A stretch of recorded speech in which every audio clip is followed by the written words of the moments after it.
누나, 이제 더는 싸울 힘이 없어. 미안해. 피로 물든 교복 주머니에서 발견된 민수의 쪽지. 병원 중환자실, 생명 유지 장치에 의존한 채 누워있는 동생의 창백한 손을 잡은 태희의 눈에서 눈물이 흐른다. 블라우스 아래 감춰진 흉터, 그리고 단단히 움켜쥔 작은 주먹. 그녀는 이제 변호사도 검사도 아닌 오직 한 사람의 누나로 복수를 다짐한다. 잠시만 시간 내주시면 감사하겠습니다. 구독과 좋아요 부탁드립니다. 오늘 이야기는 조직폭력 출신 여성 변호사가 학교 폭력으로 쓰러진 남동생을 위해 벌이는 진실과 정의의 이야기입니다. 어느 늦은 밤 강태희 변호사의 휴대폰이 울렸습니다. 발신자 표시는 없었지만 태희는 본능적으로 불길함을 느꼈습니다. 전화를 받자 낯선 여성의 목소리가 들렸습니다. 강태희 변호사님 맞으신가요? 병원에서 연락드립니다. 강민수 학생이 자살을 시도해 응급실에 실려왔습니다. 빨리 오셔야 할 것 같습니다. 태희의 손에서 휴대폰이 바닥으로 떨어졌습니다. 동생 민수, 17살의 고등학생, 그녀의 유일한 가족이 자살이라니. 믿을 수 없었습니다. 병원에 도착한 태희는 중환자실 유리창 너머로 온갖 기계에 연결된 민수를 보았습니다. 의사는 태희에게 차분히 설명했습니다. 다행히 발견이 빨랐습니다. 하지만 산소 공급이 일시적으로 중단되어 뇌 손상이 있을 수 있습니다. 지금은 혼수 상태입니다. 태희는 민수의 소지품을 건네받았습니다. 피로 얼룩진 교복 주머니에서 접힌 쪽지 하나를 발견했습니다. 누나, 이제 더는 싸울 힘이 없어. 미안해. 내가 겁쟁이라서. 그들은 절대 멈추지 않을 거야. 태희의 눈에서 뜨거운 눈물이 흘렀습니다. 그녀의 단단했던 얼굴이 일그러졌습니다. 민수의 휴대폰을 확인하던 태희는 삭제된 메시지함에서 충격적인 내용들을 발견했습니다. 열등생은 살 가치가 없다. 내일은 더 재미있는 거 준비했어. 기대해. 누구한테 말하면 너뿐만 아니라 내 누나까지 끝이야. 보낸 사람은 익명이었지만 메시지 내용으로 보아 학교 내부의 누군가가 분명했습니다. 태희의 과거가 스쳐 지나갔습니다. 열해 전 부산 조직폭력배의 유일한 여성 간부였던 그녀는 서리태희라 불렸습니다. 남성들이 지배하는 세계에서 냉철함과 지략으로 살아남은 여성, 가난한 집안에서 동생 민수를 위해 선택한 어둠의 길이었습니다. 그러나 대학에 합격한 민수가 간절히 부탁했습니다. 누나, 제발 그 세계 떠나줘. 나도 열심히 공부해서 우리 같이 바르게 살자. 민수의 부탁으로 조직을 탈퇴한 태희는 피와 땀으로 법학을 공부했고 기적처럼 검사가 되었습니다. 그러나 과거의 그림자는 길었습니다. 조직 생활의 전과가 드러나 검사직을 사임한 후 그녀는 인권 변호사로 새 출발을 했습니다. 다음 날 태희는 민수의 학교인 서울 백림고등학교를 찾았습니다. 이 학교는 명문대 진학률 90%를 자랑하는 엘리트 학교였습니다. 학생 민수는 평소 우울증 증세가 있었습니다. 학업 스트레스가 심했던 것 같습니다. 교장은 공식적인 답변만 반복했습니다. 학교 폭력은 없었습니까? 태희가 날카롭게 물었습니다.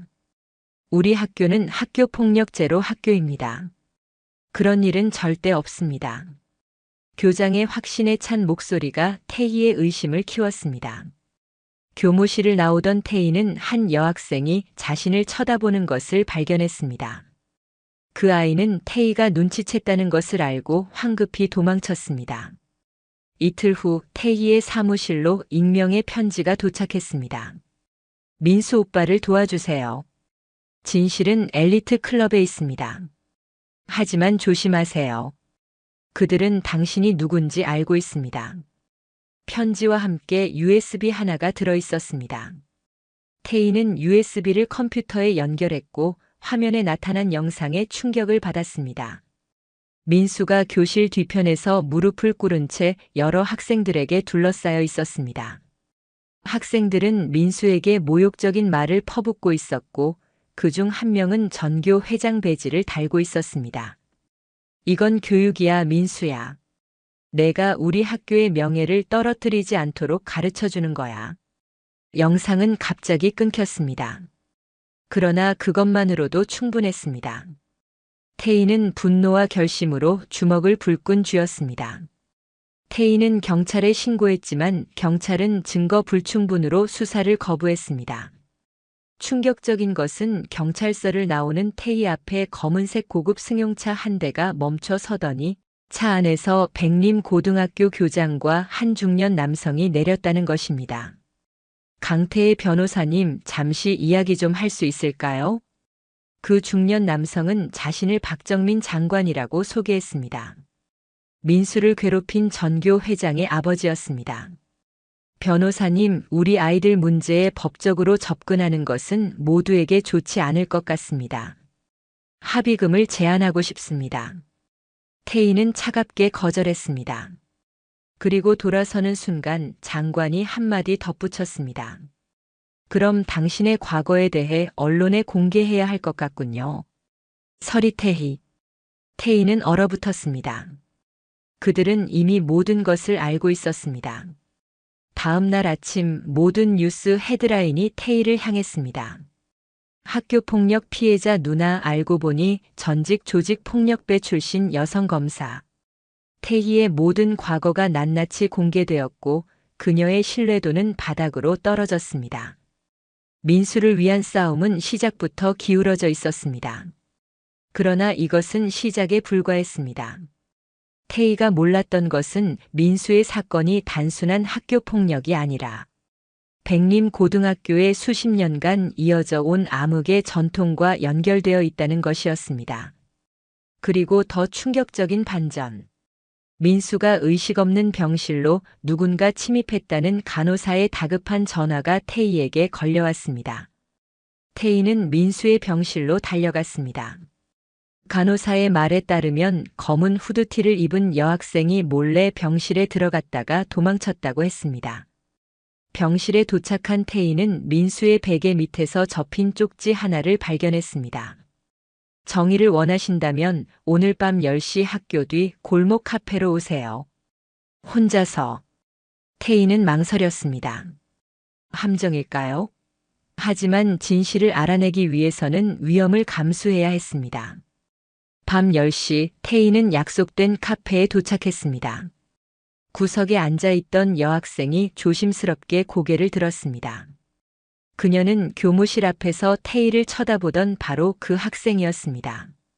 저는 유진이에요. 민수 오빠의 유일한 친구였어요. 유진은 떨리는 손으로 학생증을 보여주었습니다. 백림고등학교 2학년 학생이었습니다. 왜 나를 돕고 싶은 거니? 태희가 물었습니다. 유진은 깊은 한숨을 내쉬었습니다. 저도 피해자였어요. 작년까지는요. 민수 오빠가 저를 도와줬어요. 그리고 그들이 타깃을 바꿨어요. 민수 오빠로. 유진은 자신의 휴대폰을 꺼내 태희에게 보여주었습니다. 그곳에는 백림고등학교의 비밀 앱이 있었습니다. 엘리트 클럽이라는 이름의 앱이었죠. 이건 전교생 모두가 알지만 아무도 말하지 않는 비밀이에요. 매년 상위 10% 학생들이 하위 학생들을 관리하는 시스템이에요. 유진이 앱을 열자 충격적인 내용들이 화면에 나타났습니다. 학생들이 등급별로 분류되어 있었고 각 등급마다 다른 훈련 방법이 명시되어 있었습니다. 민수의 이름은 특별관리 대상으로 표시되어 있었습니다. 왜 민수가 특별관리 대상이 된 거야? 태희가 물었습니다. 민수 오빠는 전국 과학 경시 대회에서 1등을 했어요. 하지만 그는 우리 학교의 계급을 무시했어요. 정우성, 우리 전교 회장이 주도하는 엘리트 클럽에 들어오라는 제안을 거절했죠. 태희는 얼음처럼 차가운 분노를 느꼈습니다. 이건 단순한 학교 폭력이 아니야. 이건 범죄야. 더 끔찍한 건 유진이 목소리를 낮추었습니다. 이 모든 것이 학교의 묵인 하에 이루어진다는 거예요. 교장 선생님도 알고 있어요. 이게 백림 고등학교의 오랜 전통이니까요. 성공을 위한 훈련이라고 포장하죠. 태희는 결심했습니다. 법적 경로는 이미 막혔습니다. 이제 그녀는 자신의 방식으로 정의를 실현해야 했습니다. 유진아, 너의 도움이 필요해. 나를 학교 안으로 데려가 줄 수 있어? 유진은 잠시 고민하다 고개를 끄덕였습니다. 다음 주에 진로 상담 특강이 있어요. 외부 강사들이 오는데 제가 선생님을 추천할 수 있어요. 일주일 후 태희는 성공한 여성 법조인으로 백림 고등학교에 입성했습니다. 그녀는 과거 조직에서 익힌 변장술로 모습을 바꾸었고 김지연 변호사라는 가명으로 학생들 앞에 섰습니다. 강의실에서 태희는 민수를 괴롭혔던 학생들을 직접 마주했습니다. 전교 회장 정우성, 그의 친구들. 그들은 모두 자신감 넘치는 표정으로 앉아 있었습니다. 아무것도 모르는 천진난만한 얼굴이었습니다. 태희는 강의를 시작했습니다. 여러분, 오늘은 법과 정의에 대해 이야기하겠습니다. 법이 닿지 않는 곳에서 정의는 어떻게 실현될까요? 강의 중 태희는 교묘하게 학교폭력 사례를 언급했습니다. 그리고 정우성의 눈빛이 순간 흔들리는 것을 놓치지 않았습니다. 강의가 끝난 후 교장이 태희를 교장실로 불렀습니다. 김 변호사님, 훌륭한 강의였습니다. 우리 학교에 관심을 가져주셔서 감사합니다. 감사합니다. 이렇게 우수한 학생들을 만나게 되어 영광이었습니다. 특히 정우성 학생이 인상적이었어요. 교장의 표정이 미묘하게 변했습니다. 아, 네. 그는 우리 학교의 자랑입니다. 그런데 이상한 소문을 들었습니다. 이 학교에 엘리트 클럽이라는 게 있다고요? 교장의 얼굴이 창백해졌습니다. 그런 건 없습니다. 학생들의 장난 같은 거죠. 태희는 미소 지었습니다. 그녀는 이미 확신했습니다. 교장도 이 모든 것을 알고 있었고 가담하고 있었습니다. 그날 밤 태희는 유진을 다시 만났습니다. 선생님, 무서워요. 정우성이 당신에 대해 묻고 다녀요. 괜찮아. 계획대로 진행해. 다음 날 태희는 학교 법률 고문이라는 명목으로 다시 학교를 방문했습니다. 그녀는 이제 학교의 문서들을 자유롭게 볼 수 있었습니다. 그리고 충격적인 사실을 발견했습니다. 백림 고등학교의 엘리트 클럽은 단순한 학생들의 비밀 조직이 아니었습니다. 그것은 학교의 공식적인 프로그램이었고 20년 이상 지속되어 온 시스템이었습니다. 리더십 훈련이라는 이름으로 포장된 체계적인 괴롭힘이었죠. 더 충격적인 것은 전국의 다른 명문 고등학교들도 유사한 시스템을 가지고 있다는 사실이었습니다. 그들은 네트워크를 형성하고 있었고 대학 입시와도 연결되어 있었습니다. 태희는 계속해서 증거를 모았습니다. 그러던 중 예상치 못한 동맹자를 발견했습니다. 백림 고등학교의 신임 국어 교사 한태준이었습니다. 김 변호사님, 저도 이 시스템이 잘못되었다고 생각합니다. 제가 도울 수 있을까요? 태희는 조심스럽게 그를 경계했습니다. 아직 누구도 믿을 수 없었기 때문입니다. 왜 도와주시려는 건가요? 한태준은 깊은 한숨을 쉬었습니다. 저는 10년 전 이 학교 졸업생입니다. 저도 피해자였습니다. 그때는 말할 용기가 없었죠. 하지만 이제는 교사로서 책임감을 느낍니다. 태희는 계속해서 학교를 방문하며 정우성과 그의 친구들에게 접근했습니다. 그리고 마침내 정우성과 단둘이 상담할 기회를 얻었습니다. 정우성 학생, 넌 아주 뛰어난 학생이야. 서울대 법대에 진학하고 싶다고 들었어. 내 꿈이에요. 그런데 왜 강민수를 괴롭혔니? 정우성의 얼굴이 굳었습니다. 무슨 말씀이신지. 태희는 냉정하게 말했습니다. 나는 강민수의 누나야. 강태희야. 정우성은 충격에 빠져 말을 잇지 못했습니다. 두려워하지 마. 지금 당장 널 해치지는 않을 거야. 하지만 진실을 알고 싶어. 정우성은 모든 것을 부인할 줄 알았던 그가 갑자기 울기 시작했습니다. 저도 어쩔 수 없었어요. 이건 시스템이에요. 저도 따라야 했어요. 아버지가 이 학교 출신이세요. 제가 엘리트 클럽의 리더가 되어야 한다고, 그래야 가문의 전통을 이어갈 수 있다고 하셨어요. 태희는 놀랐습니다. 가해자라고만 생각했던 정우성도 사실은 이 비뚤어진 시스템의 희생자 중 하나였던 것입니다. 모든 것을 말해봐. 누가 이 시스템을 만들었고 누가 운영하는 거니? 정우성이 말하려는 순간 교실 문이 갑자기 열렸습니다. 교장과 교감 그리고 몇몇 남자들이 들어왔습니다. 강태혜 씨, 이제 그만하시죠. 그중 한 명이 앞으로 나섰습니다. 박정민 장관이었습니다. 강 변호사님, 우리 학교의 전통에 끼어들지 마세요. 이건 당신이 이해할 수 있는 문제가 아닙니다. 태희는 차갑게 웃었습니다. 정말 그렇게 생각하세요? 이건 범죄입니다. 미성년자 학대, 강요, 협박. 저는 이미 충분한 증거를 확보했습니다. 박정민은 여유로운 미소를 지었습니다. 누구에게 보여주실 건가요? 경찰, 검찰, 법원. 우리는 이미 모든 곳에 영향력이 있습니다. 당신의 증거는 아무 소용이 없어요. 그 순간 예상치 못한 목소리가 들렸습니다. 그렇지 않습니다. 한태준 교사가 문 앞에 서 있었고 그의 뒤에는 경찰들이 줄지어 서 있었습니다. 저는 오래전부터 이 시스템의 증거를 모아왔습니다. 그리고 이제 우리에게는 내부 고발자가 있습니다. 한태준 뒤에서 또 다른 인물이 나타났습니다. 놀랍게도 그것은 병원에서 막 깨어난 민수였습니다. 민수? 태희는 믿을 수 없었습니다. 민수는 창백한 얼굴로 휠체어에 앉아 있었지만 그의 눈빛은 강렬했습니다. 누나, 내가 다 들었어. 내가 혼수 상태인 척했던 건 증거를 모으기 위해서였어. 이 충격적인 반전에 교장과 박정민의 얼굴이 창백해졌습니다. 민수는 계속해서 말했습니다. 나는 일주일 전에 의식을 되찾았어. 하지만 아무에게도 말하지 않았어. 병실에 숨겨둔 녹음기로 면회온 사람들의 대화를 전부 녹음했어. 그들이 병실에서 나눈 모든 대화, 학교의 비밀에 대한 모든 이야기들. 민수가 천천히 주머니에서 녹음기를 꺼냈습니다.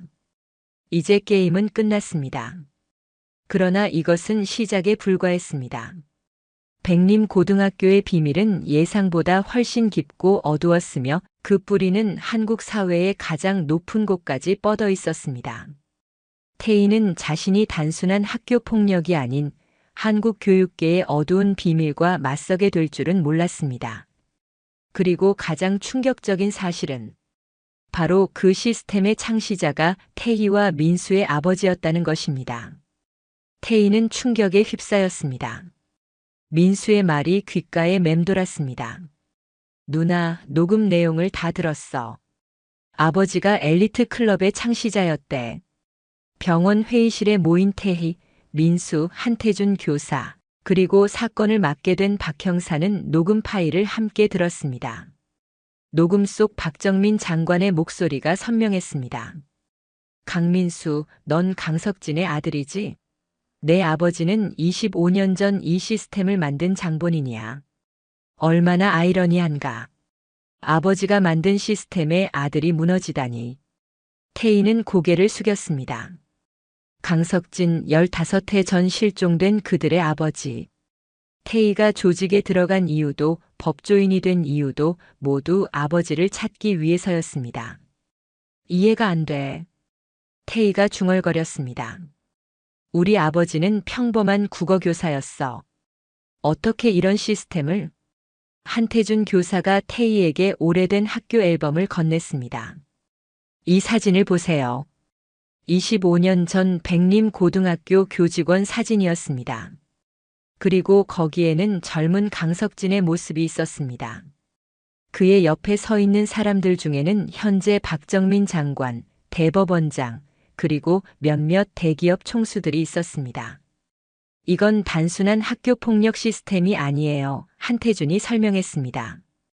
이건 엘리트를 만드는 공장이었습니다. 강인함, 리더십, 냉혹함을 가르치는. 그들은 이걸 미래의 지도자 양성 프로그램이라고 불렀어요. 민수가 약한 목소리로 말했습니다. 그런데 아버지가 갑자기 실종된 거야. 왜지? 한태준은 깊은 한숨을 내쉬었습니다. 제가 찾은 기록에 따르면 강석진 선생님은 시스템의 회의를 느끼기 시작했어요. 처음에는 인재 양성이라는 명목이었지만 점점 잔인해지는 방식에 반대했던 것 같아요. 그리고 그의 말이 끊겼습니다. 그리고 뭐요? 태희가 재촉했습니다.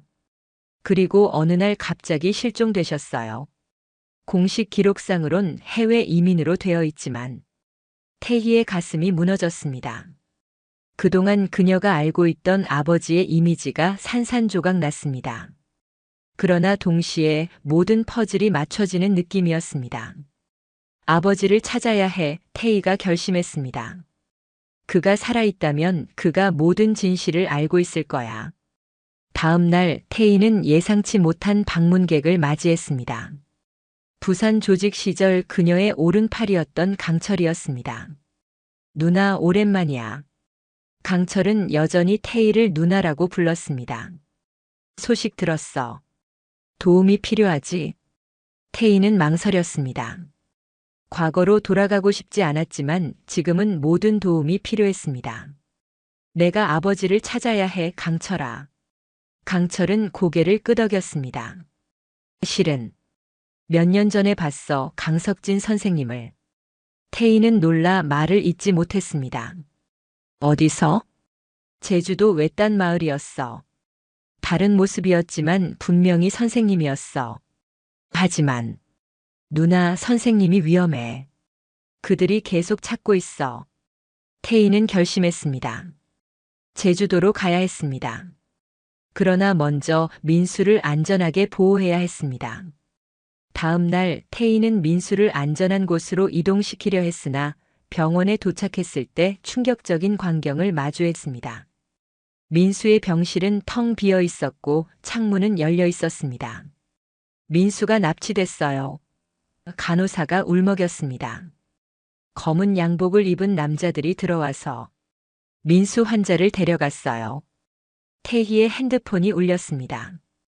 발신자 표시는 없었지만 그녀는 알았습니다. 강태희 씨, 아들을 찾고 싶다면 혼자서 제주도로 오세요. 그리고 모든 증거를 가져오세요. 태희는 경찰에 신고하려 했지만 박 형사가 그녀를 말렸습니다. 그들은 경찰 내부에도 사람이 있어요. 이건 우리만의 싸움이 되어야 합니다. 태희는 제주도행 비행기를 탔습니다. 그녀는 무기를 가져갈 수 없었지만 가장 강력한 무기인 증거 파일들은 안전하게 보관했습니다. 그리고 그녀에게는 또 다른 무기가 있었습니다. 바로 과거 조직 생활에서 배운 전술과 심리전이었습니다. 제주도 외딴 마을에 도착한 태희는 지시받은 대로 한적한 해변가 별장으로 향했습니다. 그곳에는 놀랍게도 박정민 장관이 아닌 낯선 노인이 그녀를 기다리고 있었습니다. 태희야. 태희는 그 목소리에 얼어붙었습니다. 15해 만에 듣는 목소리였습니다. 아, 아버지. 강석진은 많이 늙어 있었습니다. 그의 머리는 하얗게 변했고 얼굴에는 깊은 주름이 패여 있었습니다. 하지만 그의 눈빛만은 태희가 기억하는 그대로였습니다. 내가 모든 것을 설명할게, 강석진이 말했습니다. 내가 얼마나 큰 실수를 했는지. 그러나 그 순간 밖에서 차 소리가 들렸고 강석진의 얼굴이 공포로 일그러졌습니다. 그들이 왔어. 숨어. 태희는 침착하게 대응했습니다. 그녀는 오랜 시간 이런 순간을 위해 준비해 왔습니다. 아버지, 민수는 어디 있어요? 지하실에. 안전해. 내가 보호하고 있었어. 별장 문이 거칠게 열리고 박정민과 몇몇 남자들이 들어왔습니다. 강석진 드디어 찾았군. 15해만이군. 태희는 재빨리 녹음기를 작동시켰습니다. 이제 모든 대화가 기록될 것입니다. 박정민, 이제 그만해. 이 시스템은 너무 멀리 갔어. 멀리? 우리는 이제 막 시작이야. 백림고등학교에서 시작한 이 시스템은 이제 전국 10개 명문고로 확장됐어. 우리는 미래의 대한민국을 설계하고 있어. 태희는 조용히 지하실로 향하는 문을 찾았습니다. 민수를 구해야 했습니다. 그러나 예상치 못한 일이 벌어졌습니다. 박정민이 갑자기 총을 꺼내 들었습니다. 강석진, 넌 처음부터 너무 이상적이었어. 우리는 강한 나라를 만들기 위해 강한 리더가 필요해. 내 약함은 용납할 수 없어. 총성이 울렸습니다. 태희는 본능적으로 아버지를 향해 뛰어들었고 그 과정에서 총알이 그녀의 어깨를 스쳤습니다. 날카로운 통증이 느껴졌지만 태희는 아랑곳하지 않았습니다. 아버지. 그때 예상치 못한 인물들이 별장으로 들이닥쳤습니다.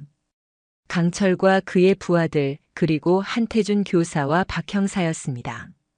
모두 움직이지 마세요. 경찰입니다. 박정민은 당황했지만 곧 여유를 되찾았습니다. 경찰? 웃기지 마.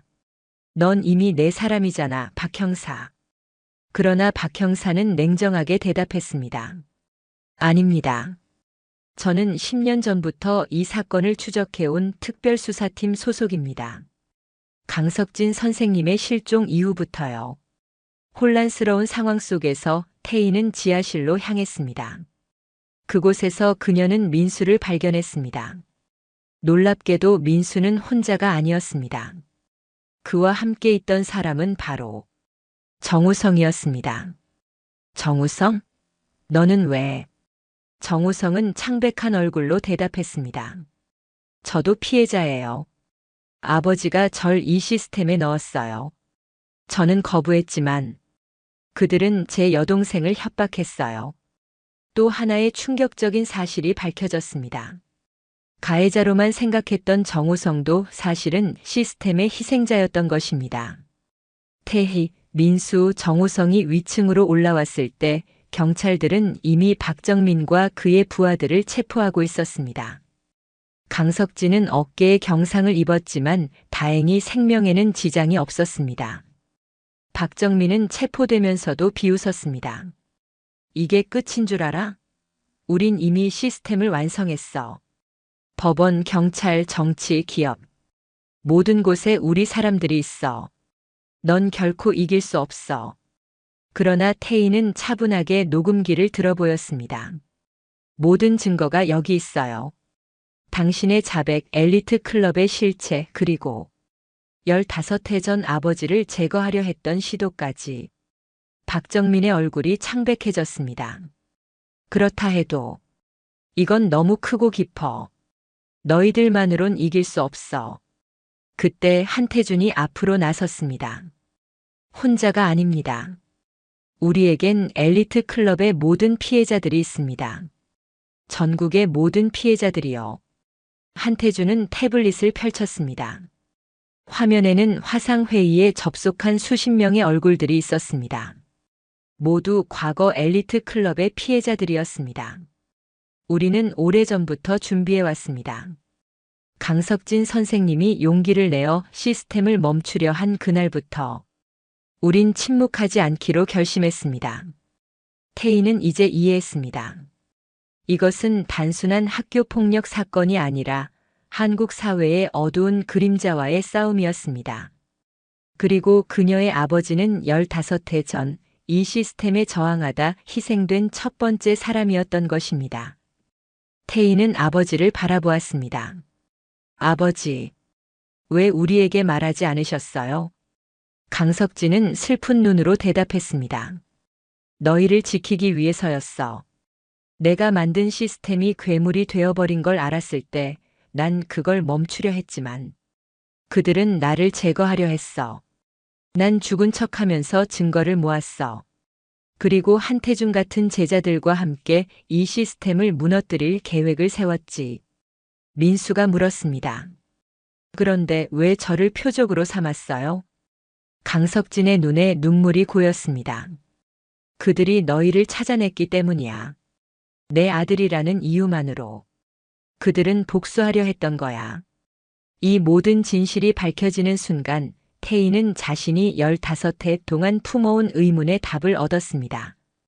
그리고 그 과정에서 그녀는 새로운 투쟁의 시작을 보았습니다. 그러나 그들 앞에는 여전히 거대한 장벽이 놓여 있었습니다. 박정민의 말대로 이 시스템은 한국 사회 깊숙이 뿌리내리고 있었고 그것을 무너뜨리는 것은 결코 쉽지 않을 것입니다. 그리고 태희가 몰랐던 것은 진정한 적은 아직 그림자 속에 숨어 있다는 사실이었습니다. 박정민 뒤에 있는 더 큰 세력 그리고 그 세력과 태희의 과거가 뜻밖의 방식으로 연결되어 있다는 사실을. 박정민의 체포는 시작에 불과했습니다. 태희는 자신의 상처를 치료받으며 아버지와 오랜만에 대화를 나눴습니다. 아버지, 박정민 뒤에 누가 있는 거예요? 이 모든 것을 움직이는 실세가 따로 있다고 했잖아요. 강석진은 깊은 한숨을 내쉬었습니다. 비상임이라는 사람이야. 우리가 25년 전 함께 시스템을 만들었지만 난 교육적 목적으로 시작했어. 그러나 비상임은 그는 권력을 위해 이 시스템을 왜곡시켰어. 비상임이요? 태희가 되물었습니다. 그 이름은 어디선가 들어본 적이 있었습니다. 강석진이 말을 이었습니다. 그의 본명은 임상우야. 지금은 국가미래교육원 이사장으로 있지. 겉으로는 교육개혁가로 알려져 있지만 실제로는 이 모든 엘리트 클럽 네트워크의 총책임자야. 태희의 얼굴이 창백해졌습니다. 임상우 10년 전 그녀가 조직에 있을 때 가장 두려워했던 인물이었습니다. 부산 조직의 실세 그리고 태희를 조직에 들이게 한 장본인이었습니다. 아버지 임상우는 제가 조직에 들어갔을 때 저를 후원했던 사람이에요. 이제 모든 퍼즐이 맞춰졌습니다. 임상우는 강석진을 제거하려 했고 동시에 그의 딸을 범죄 조직으로 끌어들였습니다. 완벽한 복수였습니다. 민수가 충격에 휩싸인 목소리로 물었습니다. 그럼 누나가 조직에 들어간 것도 내가 학교 폭력 당한 것도 모두 계획된 거였어? 강석진이 고개를 끄덕였습니다. 임상우는 철저한 사람이야. 그는 내 가족 전체를 파괴하려 했어. 태희는 결심했습니다. 이제 임상우를 상대해야 했습니다. 그러나 그는 단순한 범죄자가 아닌 사회 최상층부에 포진한 인물이었습니다. 우린 더 많은 증거가 필요해요. 태희가 말했습니다. 임상우와 직접 연결되는 증거.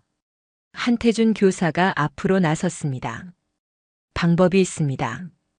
매년 국가미래교육원에서는 전국 엘리트 클럽 리더들을 대상으로 비밀 캠프를 진행합니다. 이번 주 토요일이 바로 그날입니다. 태희는 작전을 세웠습니다. 그들은 캠프에 잠입하여 임상우가 직접 시스템을 운영하는 증거를 확보하기로 했습니다. 정우성이 내부자로 참여했고 태희와 한태준은 행사 스태프로 위장하기로 했습니다. 토요일 아침 제주도의 호화 리조트에서 비밀 캠프가 시작되었습니다. 전국에서 모인 10개 학교의 학생 대표들, 그리고 그들을 지도하는 교사와 멘토들이 참석했습니다. 태희는 서빙 스태프로 위장하여 행사장을 돌아다녔습니다. 그러다 그녀는 임상우를 처음 마주했습니다. 여전히 카리스마 넘치는 그의 모습에 태희의 심장이 빠르게 뛰었습니다. 임상우는 학생들을 향해 연설했습니다. 여러분은 선택받은 사람들입니다. 미래 대한민국을 이끌 리더들이죠. 우리의 훈련법은 고통스러울 수 있습니다.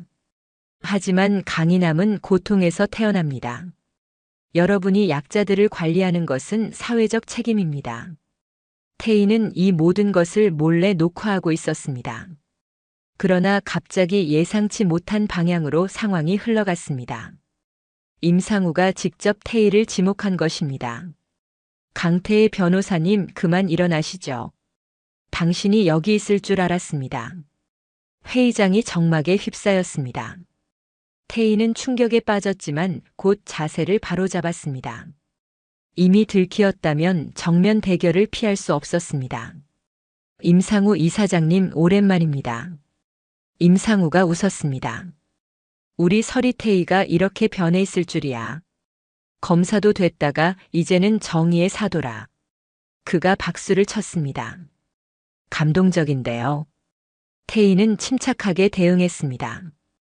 당신의 게임은 끝났어요. 우린 모든 증거를 확보했습니다. 엘리트 클럽의 실체, 학생들에 대한 학대, 그리고 아버지를 제거하려 했던 시도까지. 임상우는 전혀 동요하지 않았습니다. 그래서요? 증거가 있다면 왜 경찰에 가지 않죠? 아, 맞아요. 경찰, 검찰, 법원. 모두 내 사람들이니까요. 그때 회의장 문이 열리고 경찰들이 들어왔습니다. 태희는 순간 절망했지만 그들의 지휘관은 예상 외의 인물이었습니다. 임상우 이사장님, 국가정보원 특별수사팀입니다. 체포영장입니다. 이 반전에 임상우의 얼굴이 일그러졌습니다. 말도 안 돼. 당신들은 모두 내 통제 아래 있어. 지휘관이 냉정하게 대답했습니다. 더 이상은 아닙니다. 우리는 3개월 전부터 비밀리에 이 사건을 수사해왔습니다. 국제학생인권단체의 고발로 시작된 수사입니다. 태희는 놀랐습니다. 그리고 그 배후에 누가 있는지 곧 깨달았습니다. 회의장 뒤편에 서 있는 익숙한 얼굴, 바로 민수였습니다. 민수는 태희에게 다가와 속삭였습니다. 누나가 나를 구하러 온 동안 나도 가만히 있지 않았어요. 학교에서 수집한 증거들을 국제학생인권단체에 보냈어요. 임상우가 체포되는 순간 그는 태희를 향해 차가운 미소를 지었습니다. 강태희, 이건 끝이 아니야. 우리 시스템은 이미 사회에 깊숙이 뿌리내렸어. 너는 날 막을 수 없어. 태희는 담담하게 대답했습니다. 당신 혼자가 아니라 시스템 전체를 무너뜨릴 거예요. 다음 주 내내 엘리트 클럽 스캔들은 전국을 뒤흔들었습니다. 국정원의 대대적인 수사로 수백 명의 관련자들이 체포되었고 전국 10개 학교의 교장들이 사임했습니다. 학생들과 학부모들의 증언이 쏟아졌고 시스템의 실체가 낱낱이 드러났습니다. 태희는 민수와 함께 언론 인터뷰에 응했습니다. 이건 단순한 학교 폭력이 아닙니다. 이건 우리 교육 시스템과 사회에 깊숙이 뿌리내린 구조적 문제입니다. 성공을 위해 인간성을 희생하도록 가르치는 시스템, 그것이 우리가 맞서 싸워야 할 진짜 적입니다. 법원에서 임상우와 박정민의 재판이 진행되던 날, 태희는 아버지와 함께 재판을 지켜보았습니다. 10수년간의 억울함이 풀리는 순간이었습니다. 아버지, 이제 어떻게 할 거예요? 태희가 물었습니다. 내가 시작한 일을 계속하려고 해. 교육 시스템을 바꾸는 일을. 이번엔 올바른 방향으로. 3개월 후 태희는 새로운 단체를 설립했습니다. 침묵을 깨는 목소리라는 이름의 학교폭력 피해자 지원센터였습니다. 전국의 피해자들이 이곳을 통해 목소리를 내기 시작했고 정우성을 포함한 많은 가해자들도 자신의 잘못을 인정하고 변화의 길을 걷기 시작했습니다. 민수는 완전히 회복되어 대학에 입학했습니다. 그는 교육학을 전공하며 아버지의 원래 꿈을 이어가기로 했습니다. 누나, 나도 누군가의 목소리가 되고 싶어. 태희는 법정에서 학교폭력 피해자들을 대변하는 전문 변호사가 되었습니다. 그녀의 과거 조직 경험은 이제 약자들을 지키는 무기가 되었습니다. 1년 후 침묵을 깨는 목소리 센터 개소 1주년 행사에서 태희는 감동적인 연설을 했습니다. 우리 모두는 한때 침묵했습니다. 두려움 때문에, 무력감 때문에, 혹은 그저 홀로 싸울 수 없다고 생각해서요. 하지만 오늘 이 자리에 모인 우리는 더 이상 침묵하지 않기로 결심했습니다. 한 사람의 목소리는 작을지 모르지만 모두의 목소리가 모이면 세상을 바꿀 수 있습니다. 센터 앞에는 민수가 디자인한 동상이 세워졌습니다. 침묵의 가면을 벗어던지는 학생의 모습이었습니다. 그 아래에는 이런 문구가 새겨져 있었습니다. 침묵은 또 다른 폭력의 시작이다. 우리의 목소리가 정의가 된다. 강석진은 이제 교육개혁위원회의 위원장으로서 새로운 교육 시스템을 설계하고 있었습니다. 그는 경쟁이 아닌 협력을, 서열화가 아닌 다양성을 존중하는 교육을 꿈꾸었습니다. 태희는 센터 옥상에서 하늘을 바라보며 생각했습니다. 그녀의 인생은 어둠에서 시작되었지만 이제 그 어둠은 더 많은 빛을 만들어내는 연료가 되었습니다. 그때 태희의 전화가 울렸습니다. 발신자는 비밀번호로 보호된 번호였습니다. 강태희 씨, 축하합니다. 하지만 이건 빙산의 일각에 불과합니다. 더 큰 진실이 기다리고 있습니다.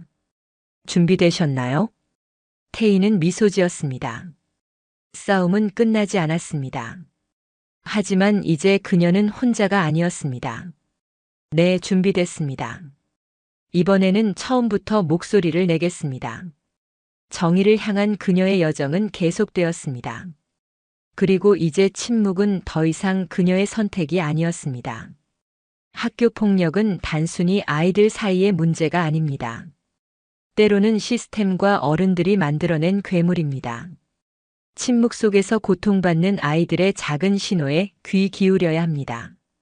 여러분 주변에도 민수 같은 아이가 있을지 모릅니다. 한마디의 관심이 한 생명을 구할 수 있습니다. 응원의 댓글 남겨주시고 이 이야기가 마음에 와닿으셨다면 구독과 좋아요 부탁드립니다.